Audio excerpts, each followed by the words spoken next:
ఒక్క గంటలో దేశం మొత్తం కాలినడకతో తిరగొచ్చు. అది ఏ దేశమో తెలుసా? ఏదైనా విహారయాత్రకు లేదంటే టూర్ కి వెళితే కనీసం అక్కడున్న పట్టణాన్ని, టూరిస్ట్ ప్లేస్ ని చూడడానికి 1 లేదా 2 రోజుల సమయం పడుతుంది. కానీ ఒక్క గంటలో దేశాన్ని చుట్టూ రావచ్చు అంటే నమ్ముతారా? ఈ దేశం పేరు చెప్తే నిజమేనేమో అని అంటారు.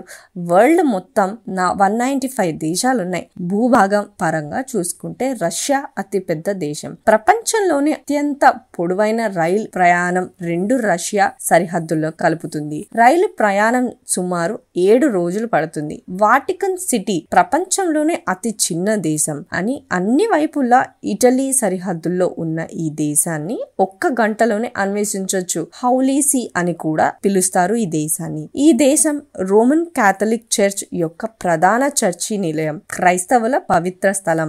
దేశంలో అతి పెద్ద రోమన్ కాథలిక్ చర్చిలో ఒకటి సెయింట్ పీటర్స్ బసిలికా.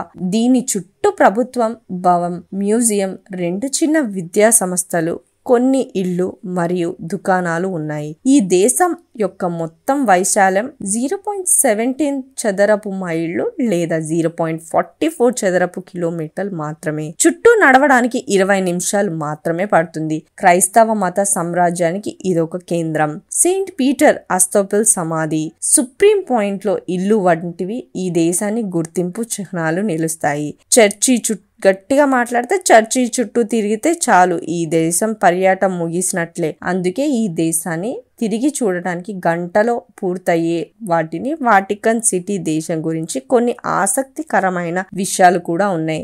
వాటికన్ సిటీలో మొత్తం జనాభా 825 మంది మాత్రమే. వాటికన్ సిటీలో వరల్డ్ లో జైళ్లు లేని ఏకైక దేశం అనేది ఇదే. ఇక్కడ ఎవరైనా నేరాలు చేసినా వారి ఇంట్లలోనే జైలు శిక్ష విధిస్తారట. చిన్న దేశం అయినప్పటికీ నేరాల రేటు మాత్రం చాలా ఎక్కువ. ఈ చిన్న దేశంలో నివసిస్తున్న వారికి రక్షించడం కోసం వాటికన్ అధికారుల బాధ్యత కాదు. దీనికోసం స్పెషల్ గా ఒక గార్డ్స్ అని స్విస్ సైనికులు ఉన్నారు. వాటికన్ సిటీ ప్రపంచంలోనే అతి చిన్న రైలు మార్గాన్ని కలిగి ఉంది. స్టేషన్ లో 2 300 మీటర్ల ట్రాక్లు మరియు ఒక రైల్వే స్టేషన్ ఉన్నాయి. వాటికన్ పూర్తిగా ప్రపంచ వారసత్వ ప్రదేశం ప్రకటించబడిన ఏకైక దేశం.